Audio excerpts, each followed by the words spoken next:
Has it ever occurred to you that there's quite a gap between how companies make and pretend to make big strategic decisions? Doesn't it sometimes strike you as strange that our boards of directors are really a bunch of part-timers and amateurs?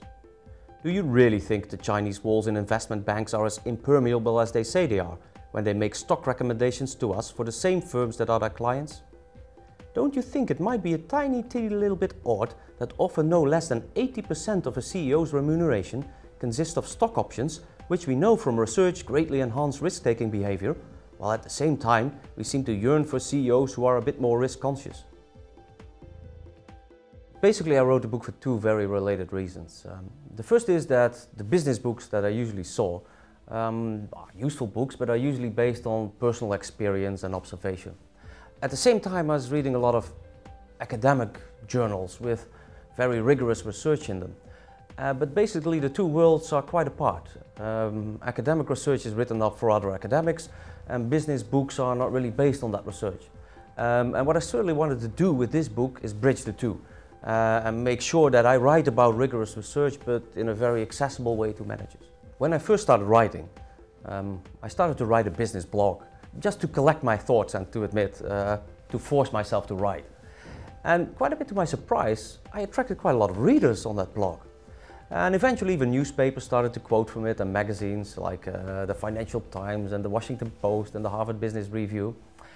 And I genuinely wondered why. Why does it catch on so well? And then at some point one of my readers wrote to me and she said, it's because it's a side of business seldom talked about and certainly rarely admitted to, but one that we sort of all recognize is there.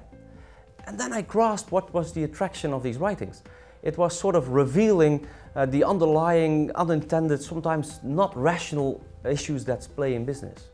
I wanted it to be a bit like, well, the little boy in the famous fairy tale by Hans Christian Andersen's The Emperor's Clothes. The little boy on the street who's the first one to shout, he hasn't got anything on.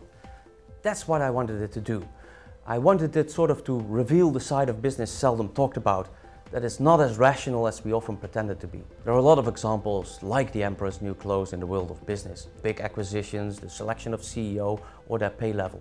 But if you take, for example, research on how big strategic decisions are really made, then we know that it isn't always as rational, that there is a big influence, for example, of imitation or what the CEO happens to have done at his previous job.